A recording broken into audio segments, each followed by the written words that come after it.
Okay, quick sound check before we begin. If you can hear this and you can see me, if you could just pop a comment in the live chat, that would be appreciated. Thanks very much. I will see you in 12 minutes and 38 seconds. See you then.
Hello, welcome to Ian's Studio, the 90th edition, and tonight we're talking about shadows and silhouettes.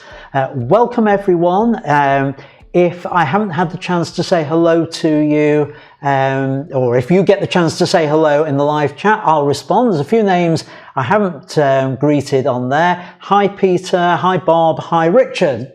Pleased that you can join us tonight. I'm even more pleased that I can join us tonight. The medal. I finished the Manchester 10K earlier, well, this afternoon. Not quite as fast as I would have liked, but acceptable time as far as I'm concerned. 1 hour and 11 minutes and 16 seconds, something like that anyway. So anyway, I'm here and I have a live stream for you all. So let's get underway. And on the show tonight, we have got, as ever, image feedback, both images from our Facebook group and from those which you have emailed through to me. The main thing I'm going to be looking at tonight is using shadows in your composition. And Richard has just beaten me to one of my later points, which is please click like, everyone. Yes, thank you for that, Richard. We're also going to be talking about silhouettes, not just creating silhouettes in the studio, although I am going to talk about that. On there, we are going to look at it as a general subject, but I'm also going to tell you how I create my silhouette images in the studio. So it's a packed show tonight, so I've got no time to lose. Oh yes, I'm also going to reveal this week's image of the week as well. It is interactive, and as you saw, we have got a chat there. What does Richard say? Oh yes, well done Ian, I couldn't run upstairs, LOL. Well, I've got a half marathon to do in 2 weeks' time. That's also on a Sunday, and it's not even in the Stockport area. So the show's going to be a little bit different that week. I'm not quite sure yet how I'm going to do the show. Ideally, I'd like to actually broadcast from where I'm staying, and there's a small possibility I might be able to do that. That is if I've got any energy left after running half a marathon.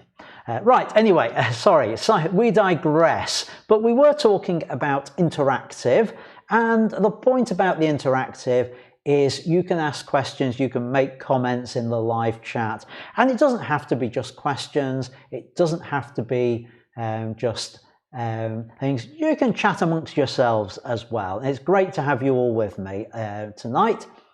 So let's move into the feedback. Now, I always start off with the feedback that is to do with images which have been emailed to me during the week, and this week's no exception. Before I go into that, just one thing to say, because I'm wearing my well, it's not winner's t-shirt, my completion t-shirt from the 10K. I've got my microphone in a slightly different place, and I have a feeling I keep catching it. So my apologies if the noise is a little bit sounding like that at times. I will try not to catch the microphone. Right, let's head over into Lightroom, and I will do some feedback on your images. Now, I normally say this each week, and this week's no exception. Do email the images to me, because I can give you better feedback if you do that, especially if you send me the raw files as well as the completed images. The main important thing is that I get the EXIF data. So I'm going to start off looking at the images that Gary Platt has sent me this week, all on the theme of shadows, which ties in very nicely with our theme tonight. And let's have a look at this one. It's a set of railings and the light coming through it. Yeah, it's an interesting shot, works well in black and white. The main point I would give you on this one, Gary, is correct your verticals. Very easy to do.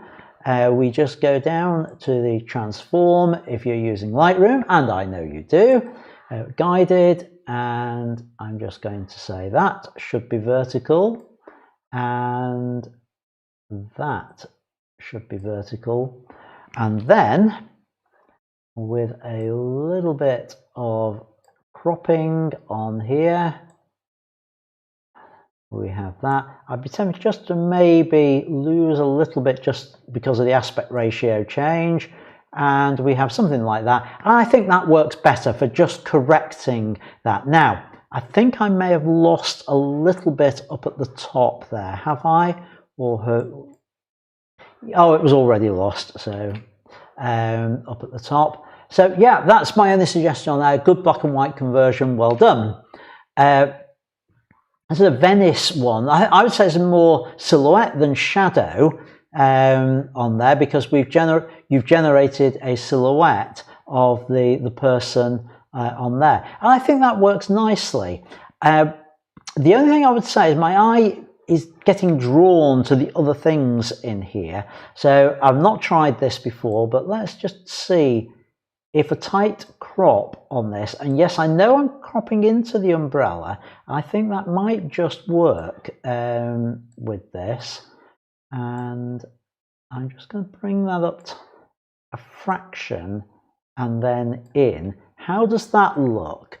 I think that avoids the distraction of the other people. Yes, we've got this bright area here, but the eye's being drawn there, which is actually being drawn to the outline on it. So perhaps something like that. If you don't like the trimming in on the umbrella, if you go out on that, and this is the reason we've got this extra bit of light there, which I don't think works. So that's why I cropped in on there. And if I crop in on one, if I crop in on two, on at least two sides, it makes it look as though it's deliberate, which it is, rather than it's just an accident that you didn't get the whole thing in. So that's the reason for that. But nice shot, works well with it. Graveyard shadows, just pondering this one. Let's have a look at it full screen. What happens if we get really nice and sharp? Love the sharpness on there. I also like the fact that you can't read the name on there. Although I will just give one word of caution. I did a few years ago get a rather, I won't say nasty, but a blunt email from someone. I'd photographed a really old gravestone like this, and somebody had seen it who happened to be the family, and they felt it was inappropriate and for me to be posting images of a gravestone of one of their relatives online. So just that word of caution with photographing things like that. So the name being covered, I think, works well, and that dappled light, which is normally a real pain for photographers, has worked well on here. You've got a little bit of blocked up shadows on there. I don't know whether that's in camera or whether that was something done in post-production, but I would just like to see a fraction more detail in the blocked up shadows. Not much, just so that they weren't completely blocked up. So this might be going to the exposed to the right approach, which we looked at last week on there. Chatsworth shadow, the shadow of the tree on there, like this. Nice idea with it. I'm not sure it's quite straight though. It just needs a very slight tilt for the tree, assuming the tree should be vertical on there and that the hill is sloping. A slight tilt like that might work. The alternative is a really weird one to do, but it is possible, and that is we mark that as our vertical line, we mark that as a horizontal, and it gets corrected that way, which also works. So just a couple of thoughts on those corrections. Again, nice shot. Let's just have a look at the settings on here. An 80th of a second, f13. How sharp is it? Oh, excuse me. Oh, first sip of my cup of tea. I arrived back at my seat to have him brewed up with just 10 seconds to go on the countdown. So that's the first mouthful of the tea I've had. But yeah, I think it all works. Nice one on there. Right, now we move on to the images that Richard Lovelock sent me. It's effectively one shot, and he's done several things with it. Right, the way he processed it, we got this. I'll go full screen on there. This is from a balloon festival. The problem he was saying was to do with the sky on there. It was all a bit dull and washed out. So let's. But he used the replace the sky in, I believe, Photoshop to create that, which I think sort of works. I'll be honest with you, on this one, I'm normally pretty good at spotting replaced skies, but I think you'd have got away with that one if you hadn't told me with it. But the main thing Richard said was, here's the raw file, see what you make of it. So that's the challenge. Never want to say no to a challenge. So let's see what I can do with this. Now, first of all, let's have a look. You managed to keep it all within the dynamic range, which is good. So the first thing I'm going to do is I'm going to try and see what I can recover from that sky. There's not a great deal I can recover from it, which is a shame, or at least not directly. We've got this dark area here, which really needs a bit of light coming onto it. And I'm just going to bring that up a little bit more. I think, actually, I'm just going to reset all of those because I'm going to try something else first. I'm just going to try the dehaze slider. Yes, that's what I want, because that's brought the sky back already. Now, I can bring the exposure up to bring out the details of everything else. And we can see we've got the colours really coming through here on that. So I've got that back, a little bit of clarity on there, not too much, and a bit of vibrance. Now, we've lost all that detail that we've managed to bring back in the sky, but that's okay because I can now bring that back using the highlight slider. So if I bring that back down, that's as far as I can go. Oh dear.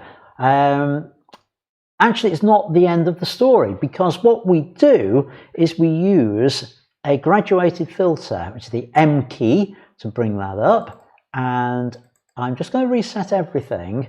And first of all, just put the filter in and probably bring it out to about here. Now, having done that, I now want to make sure it's just this light area, the sky, that gets affected. So I'm going to use a luminance map, luminance range on here, and I just bring up the bottom end. Now if I hit O, I can see where we're applying it. And as I bring this up, it's all, I think most of that has come off the other balloons now. So let's just try, take the overlay off. And what I'm going to do now is I'm going to add more dehaze back. So I'm really pushing this to its limits with it to try and get as much of that sky back in there as I can. Highlights and exposure down without affecting the rest of the balloon. So that's about what I can do. Now, can I get anything with the clarity? Clarity is helping. Now, of course, the downside of doing all of this is that I'm introducing an awful lot of noise. So if we bring, come out of the graduated filter and just zoom in, you can see the noise that's sort of come in there. I think we just need to expose this up a little bit more on the shadows to get that. Now, what am I going to do? I need to get rid of that noise. So we go to the Detail tab, Luminance Noise Reduction, to about there. Has that done it? Probably, yeah, that's not too bad. Let's have a look at the balloon itself. That's not bad on there. So I'd go with something like that. And again, because it will help the sky, I'm going to put in a slight vignette on here and feather it on there. So that, I think, without using local adjustment brushes, without going into into Photoshop, is about the best I could do on that. Now, is there anything else that I could do? Let's see. I wonder whether a little bit of a color adjustment to the blues might help. The saturation, yeah, just a little bit helps bring that balloon out. So that's the best I can do with it. Let's have a compare of what I got without doing a replacement sky with the others. So that was mine. Oh, come on, Lightroom. That is horribly pixelated. I'll show you that, folks. Can you see the horrible pixelation over there? Which, if I go into the develop module, isn't there. So, going to loop, that's horrible. That's a bug in Lightroom. That really is. On there, right, let's see what else. Okay, I'm going to try going in, back. I'm going to do this in the develop module where you can see it a little bit better. If I go full screen in the develop module, that's it, we've got it. There we go. So that's my version. That was Richard's attempt at processing in Lightroom, and that was the replacement sky. So it's not brilliant what I've come up with, but it gives a little bit of a feel to it without doing a fake sky in this. So there were certainly things we could do with it. What don't I like? I don't like this dark halo that has been generated here, and that's due to my processing. So not your fault, Richard, mine. I don't like the way the Lightroom was doing that. Compositionally, I've got to say, it really is a lovely image, Richard. One to be proud of. Just needs that little bit of extra work in the post-production to make it work. And I think if I wanted to spend a bit more time on it, I'd probably have stuck this through something like Nik Effects as well, which is absolutely brilliant at finding that detail in the sky. So that is the feedback on the images which were emailed to me. Let's head back over here and right, okay, so a few comments actually while I've been away from the chat. Let's have a look at those. Walter says good evening, so good evening, Walter. Oh yes, Richard's done Luminar 4. Very similar idea to what I would have done with Nik Effects on there. Oh, the Luminar 4, was that the sky replacement as opposed to the Photoshop one? But yeah, there's lots you can do with an image like that. You just need to be willing to play around with it, and sometimes using the graduated filter will help you with it. on there. So right, let's move on, because I've spent probably too long looking at your images, folks. Just as I say, please send images to me by feedback@ianstudio.co.uk on there. And as we mentioned before, please hit that like button. Only 6 of you have done so, and there's 11 of you watching. Hit the like, the subscribe if you haven't done so. And as ever, my thanks to everyone who's been sharing the live stream with other people. And do that as well if you're not watching live. If you're watching this on a replay, good on that. If you're watching this and you've just stumbled across it on YouTube, I've got a Facebook group which ties in with all this. Links down below, as is my newsletter. Link also down below on that.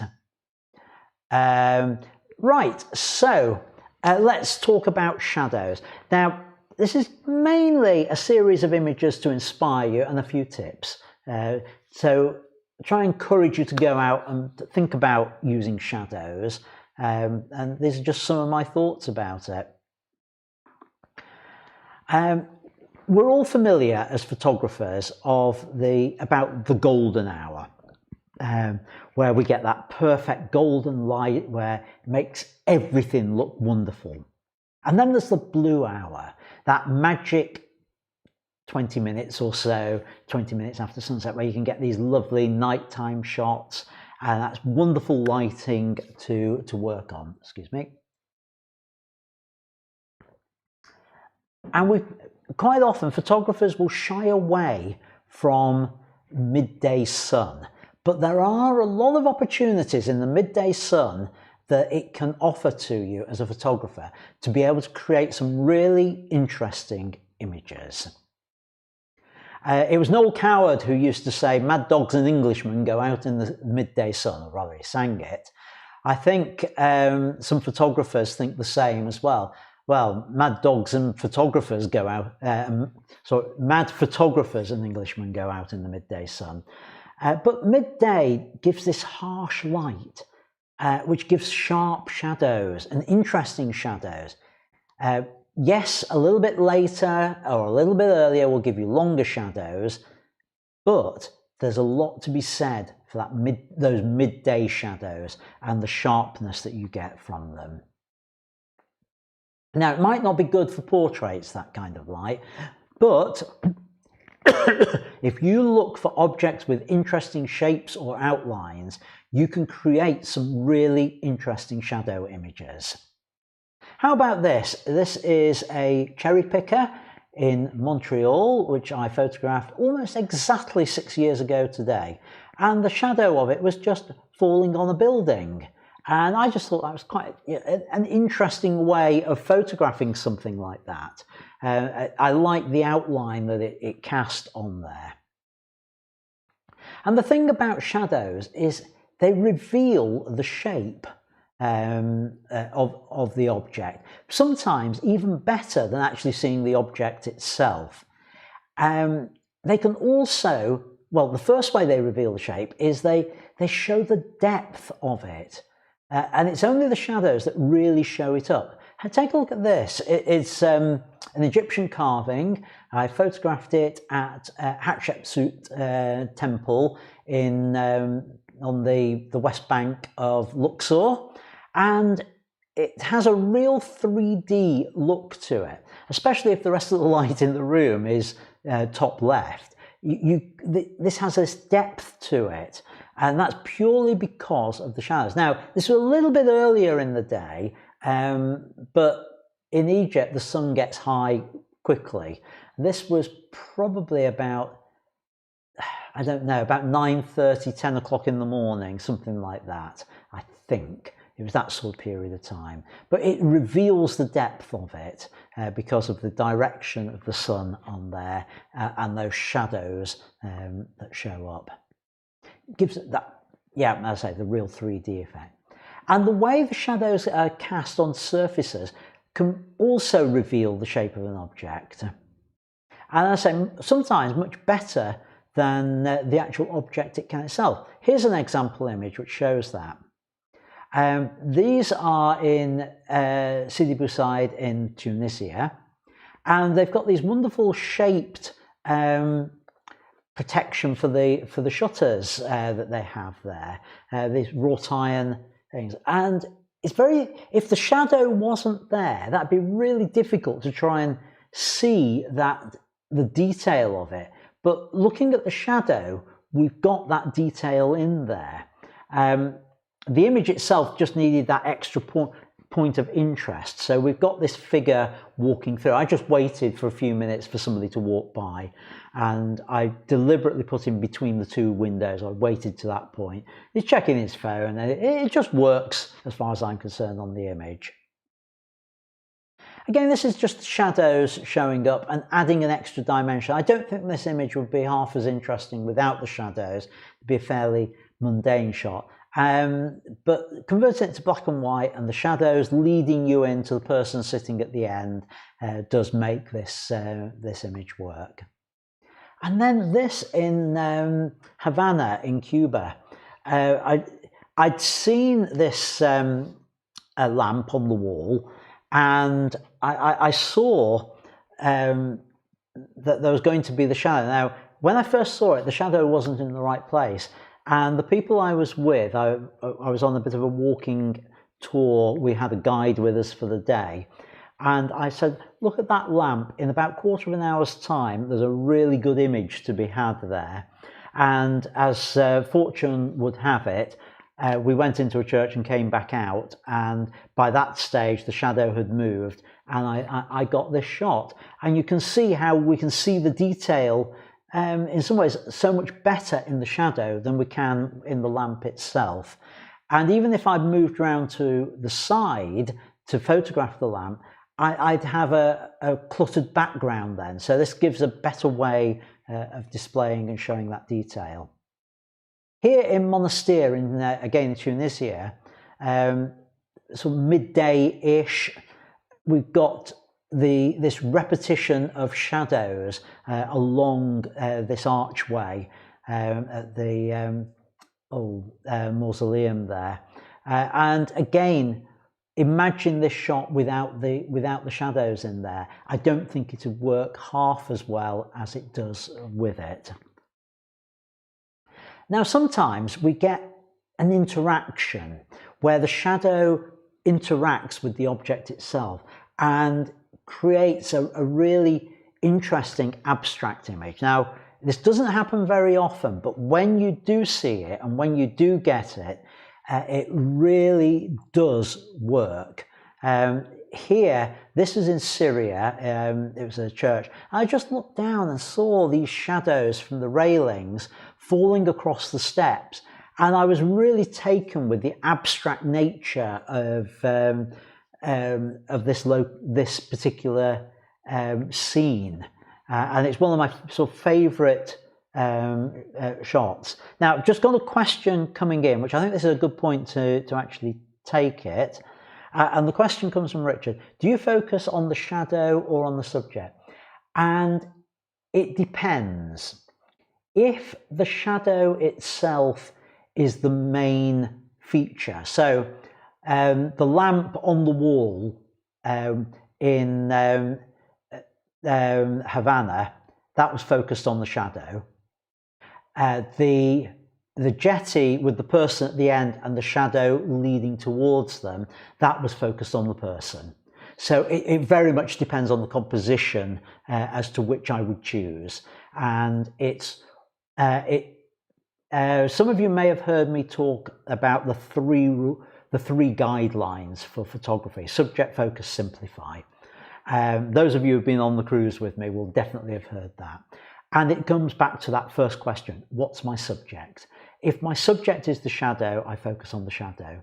If my subject is something else and the shadow is the focusing element, the thing that's drawing attention to that subject, then I'm focusing not on the shadow but on the object itself, which may be a different object on there.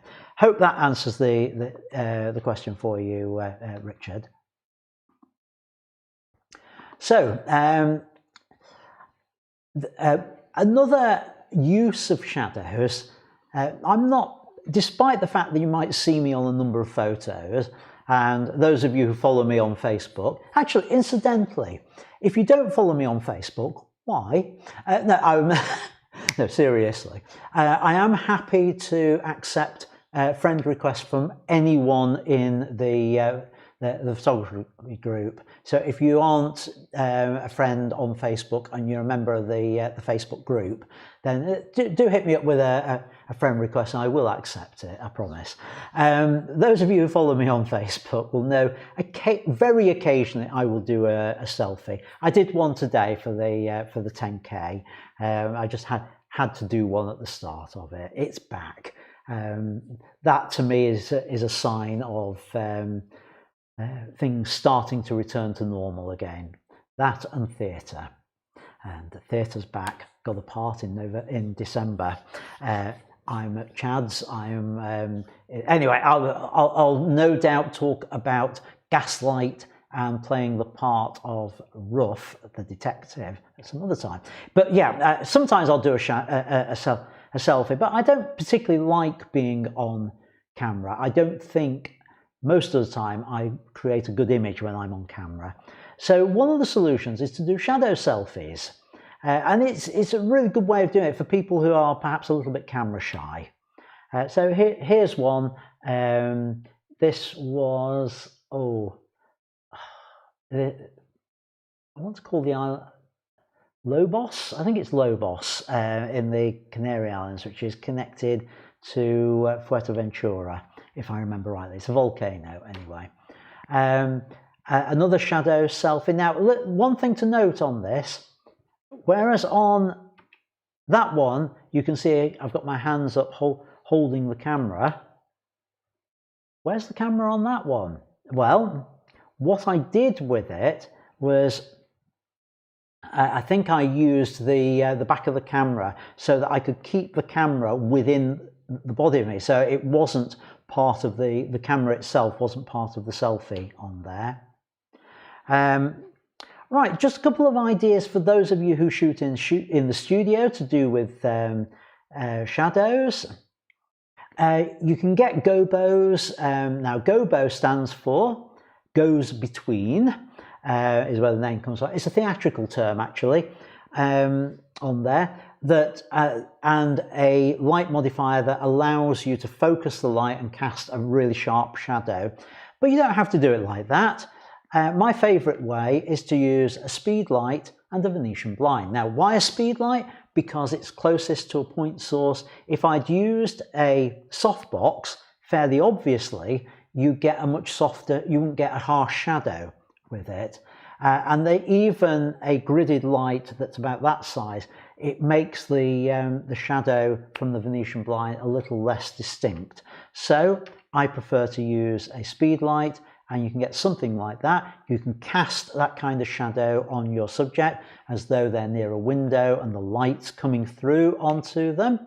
Or you can use it to cast shadows onto the background, just to add a little bit of interest to the background of your image on there. I want to just talk about tabletop shadows. Last week, if you were watching the show, and if you weren't, why weren't you? And if you didn't, go and find it on YouTube. Gary sent in some images which were tabletop shadows. He used polo mints and Lego bricks to create some quite interesting abstract images on there. So I just want to talk briefly about that and a couple of ways you can do it. Now, if you want, I'll show you the images in a moment, but if you want to do these sort of tabletop shadows, there are really three ways of doing it.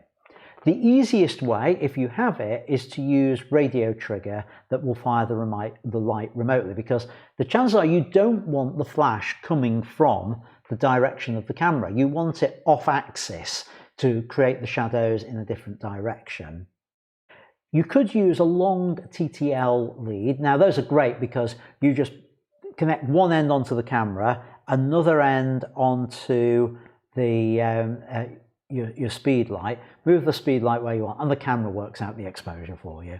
Or you do a darkened room, 1 to 2 second exposure, and then you open the shutter. While that's open, during that blacked out set, you just manually fire the flash from the direction you want. So all three of those, and I think I've used more or less all three for these examples I'm going to show you. Now this was an interesting one. I wanted a shot for the 1st of January 2012. So I printed out the word 2012, I cut it out with a craft knife, mounted it upside down and set the speed light up so it created the shadow on there. It was suggested that I hang on to it because I could use that again for the 1st of January in the year 2015, but yeah, somehow I have a feeling it might not survive that long. Here's another interesting one. This time the background is curved paper, and what I've done with it, well, a sheet of paper, and I've curved it in the same way. If you were in the studio, you'd have that general curve of the background paper. I've just done it at tabletop level, and I've placed the camera low down at basically at the cat height, which means I'm shooting at its level. The figure of death I've put off to one side, just out of frame, so that its shadow falls onto the background and flash off to one side, and that's the image I created on there. It's called the Shadow of Death. And here's another one which I really like. I actually just won a competition with it as well. What's this, Ian, doing competitions? Well, they do have them on Your Portfolio website, which is Your Portfolio with a dot before the IO at the end on there. Worth joining, actually. There's still a few odd images getting put up there. I'll describe them as that. But there's a daily competition there for the best image uploaded each day, and I've won it a few times. This was one of my more recent wins on there. So just thought, share. Again, it's just a simple speed light, projecting light through it. How have I got the 3D specs to stand up? A couple of blobs of blue tack behind them, so that it doesn't appear on the shot, but it just holds them upright. Another tip for tabletop stuff is consider using gels. If you haven't got gels, sweet wrappers, Quality Street used to be very good for this, and you can just put those over the speed light, and that colours the light. Now, if you get multiple speed lights on a subject, you can end up with something really interesting like that, where you get these different coloured shadows on the background. So how have I got all the forks upright? Again, plasticine this time. One of my most useful tools in the studio for tabletop is a supply of plasticine that I can just use to put things into. Right, that's it for shadows, and I'm glad I've got a break at this point because I can have a cuppa. And that cuppa, or rather this whole show, is sponsored by you folks. If you find these shows helpful, if you want me to keep doing them, please consider just buying me a cuppa through the link down below this show. Oh, there it is. It's buymeatea.com/Ian Butty, which basically buy me a coffee. And today's cuppa is courtesy of Peter Ashford. Cheers, Peter. Right, moving on. Let's talk briefly about silhouettes, because I'm on time. Like shadows, what you need to do with this is you need to concentrate on interesting shapes and outlines. And I'm going to look at examples both from outdoor photography and from studio photography. And there's a little bit of overlap there. So here in the studio, if you look at this silhouette, what makes it work? Well, what makes it work is an interesting and obvious outline on there. You can see the shape of the model with it. The arm position, the hair, the skirt all work. Notice that the face is in profile, and this is one of the things I always advise with any form of silhouette shot in the studio, is get your subject to face profile so that you get the outline of the face. Otherwise you just get, particularly with female models, the typically long hair, you just get this amorphous blob of the head and shoulders all merging into one, which looks a little bit weird on there. Now obviously with any form of silhouette lighting, the aim is not to illuminate your subject, but to illuminate the background instead. One way of doing this outside is to shoot towards the sun. And often putting the sun behind your subject can work really well. It can also work if the sun is just out of frame, for example, on one side.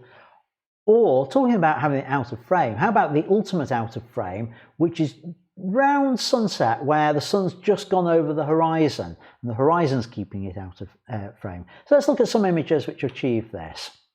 So here the sun's behind the windmill at Lytham St Anne's, which puts it into a silhouette, or almost silhouette on there. A little bit of the sky overexposed on there, but it sort of works. It's not my best silhouette by any means. This is one of my favourites though. This one I just spotted as I was walking along the seafront on La Palma. Not the bit where the volcano is, opposite side of the island if I remember rightly. But I saw this woman doing her morning exercises. So what I did was I exposed for the sky. I concentrated on getting the exposure right for that, and just let her and the rocks go into this into darkness, to be underexposed and to be silhouette on there. At the Angel of the North, again the idea, put the sun behind, but in order to make this a little bit more interesting, I moved around. I found where the shadow was falling, positioned myself right on the edge of that, so that the sun was just peeking out, I guess, under the angel's armpit, I suppose you'd say, on there, just to give it a little bit of interest with it, and the lens flare, which I'm quite happy with on there.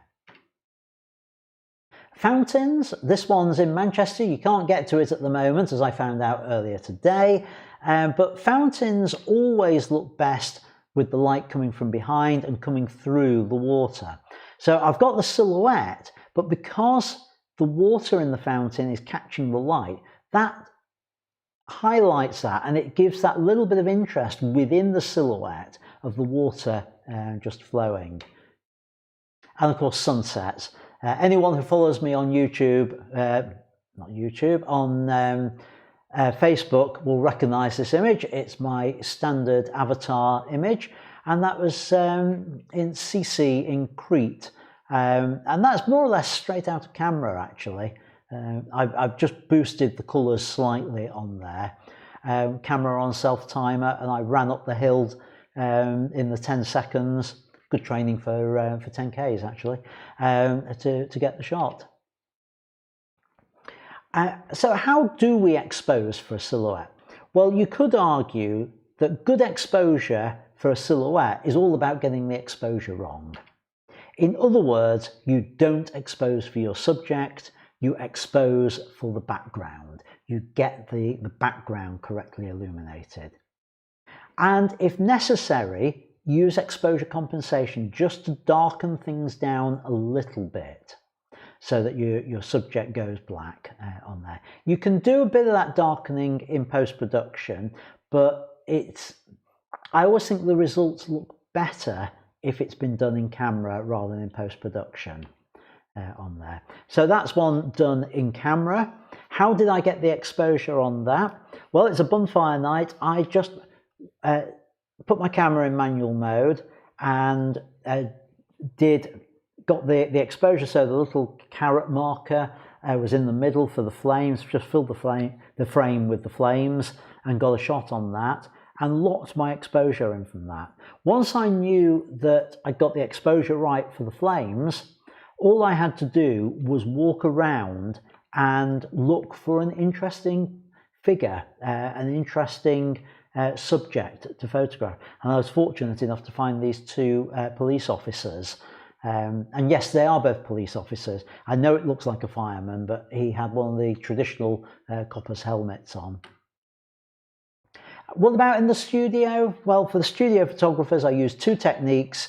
Firstly, and my favorite one, is to use a grey background and to light that background using gels. The second technique I have is to use a big softbox and put my subject in front of that. But I haven't got a huge softbox. Mine's about 1 meter by 1 meter, my big one. It's not quite big enough for it. This is the grey background. You can see we've got blue gels on the background. Interesting shape from the model. What's the lighting like? Simple as that. It's just two lights with gels onto the grey background and the subject forward of it. You want them sufficiently far forward from those lights and the background so that you don't get spill onto the edges of them. And then in my studio, because I've got quite a small space with white walls, I do tend to have to darken it down just a touch in post-production.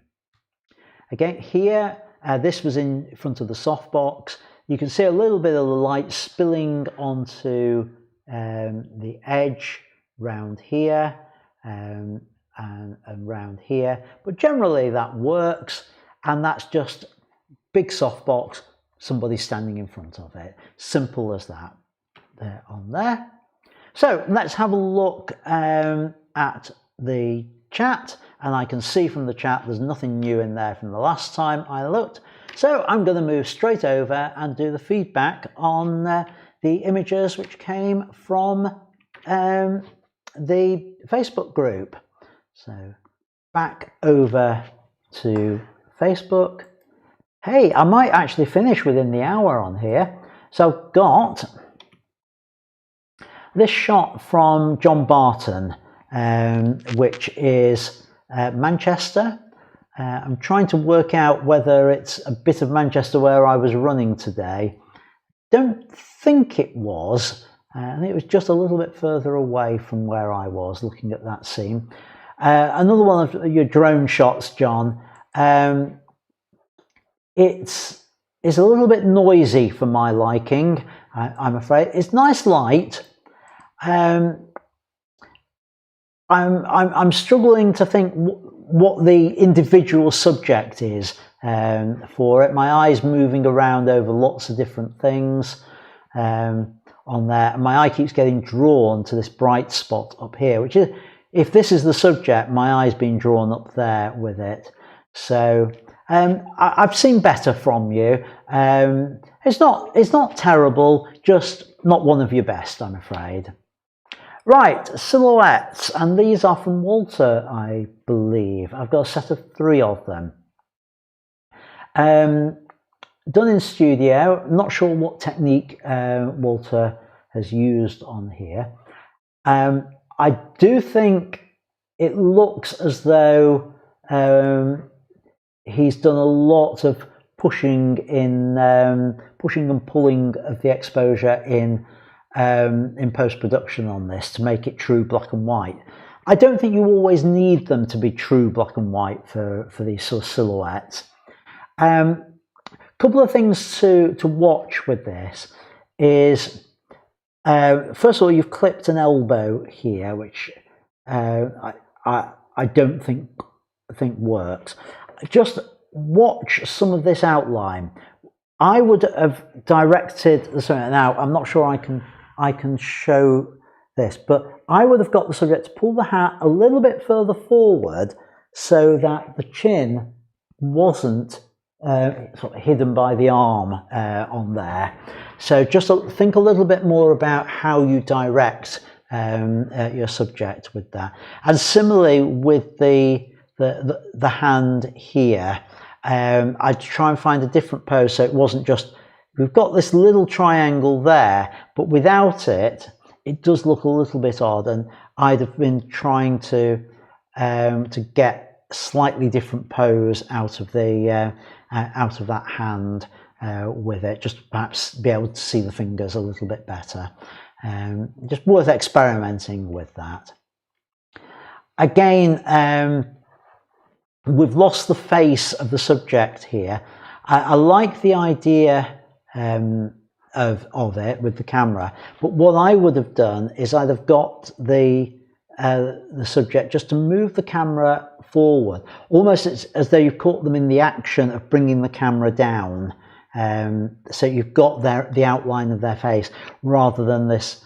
It looks almost like a Doctor Who monster with the strange appendage at the front of the face on there. So I'd have done that.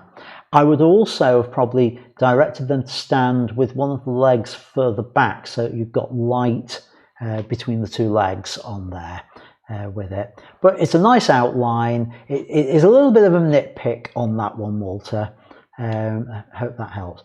This I do like. I like the idea of using the shoe, particularly because it's lovely outline. I like the way you've got the laces around. Now this is what I mean about the hand shape. Here, this is much more interesting. We can see a nail, we can see a ring on there with the hand shape. So that one where the hand was on the back pocket, if you did something like that, again, now we can see under the chin here, so it's a much better one. We've got just this little bit of light caught here on the silhouette as well, and I think that works best. The only thing I would say is this crop through the hand here. Try and avoid that with it, but I like that one. I think that's the best of the three in there. Another one from John Barton. This must be Blackpool because it's the Big Dipper. John, you're slipping back into posting some of your less successful images and not doing your post-processing steps. You've got a wonky horizon here. I know it's a drone, but you still need to do that edit phase of your images. The interesting part for this, for me, is actually all what's down here, and that's been cropped off. So I would have tried to, I don't know how much you can tilt the camera with your drone. I would have either come further back to be able to get this foreground in, or tilt the camera down so it was in, because the sky is not adding much with it. You could afford to take, well, let's line that up, for goodness sake. You could afford to have just that amount of sky and more detail down at the bottom on there. And then we've got this. For first time I think she's posted to the Facebook group, Donna has posted this fantastic image of somebody holding an absolutely tiny puppy. This is a cuteness overload, isn't it? It's a lovely shot. It's lovely and sharp on there. A couple of suggestions. I think a couple of people have already pointed out about the red nails on there, so drawing away from the figure. Now we can do a couple of things to solve that. So the most obvious one is just desaturate it down and a little bit, and we can even just change the hue like that so that it becomes a little bit more in tone with the rest of the image. The next thing I would do with this is I'd think about the framing on it, because the whole thing's over on one side, and I think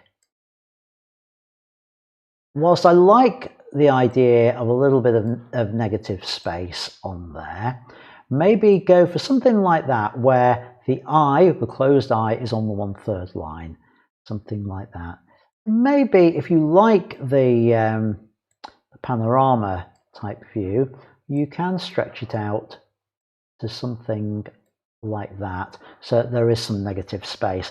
But have an experiment. I think the space above isn't adding anything to your image there, Donna. So I hope you found that helpful on there. I think that's the last one. It is. So back over to here, and nothing. Well, it appears nothing new in the chat. Although sometimes the chat, I'm just going to try something, see if it pops out with anything new in there. No, it's not come up with anything new as far as I'm concerned. So it just finished on that question. Right, okay, so moving along. No new items in the live chat, which leaves me to announce my member photo of the week. So anyone putting bets on which photo it's going to be? Well, for me, it was a very, very easy choice this week. And the winning photo, or the member photo of the week this week, is this one by Donna. First image within the Facebook group, and what a fantastic shot that she's created there. I have taken the liberty of cropping it slightly differently on there, and here I've tightened it up. I've had to leave a bit more negative space above and below because of how these banner images appear in Facebook, but that's my chosen crop on there. And as ever, I'll update the image very shortly once the live stream's over. So congratulations, Donna. Hope you watched this at some point, so you know what we think of your image. And whose will it be next week? So nothing new, no more questions in the live chat. If you're watching this on replay and you've got questions or comments, please pop them in the comments field, or even email me at contactme@ian-studio.co.uk. So next Sunday I am going to deal with a topic that came up in the Facebook group, that was a question not about photography, but about what's my strategy for Windows 11 upgrade. And it got me thinking. So next week I'm going to talk about upgrade strategies in general, and I'm going to look at strategies to do with camera gear, about when and how you upgrade your gear. I'm going to look at software and operating system upgrades, about when and how you do those upgrades. In particular, I'm going to look at those who are thinking of upgrading to Windows 11, and I'm going to talk you through how I plan to do that, and also, to a certain extent, when I plan to do that. So that's next Sunday. Do keep your images coming in through feedback@ians-studio.co.uk for me to talk about on the show, and post some to the Facebook group as well. I've not been getting that many in the Facebook group recently, and I am more than happy for you to post images both via email and at the Facebook group as well. So I look forward to seeing those. And that, I think, takes me to the end for this week. So thank you for watching, folks. And until next time, as ever, keep making great photos, and bye for now.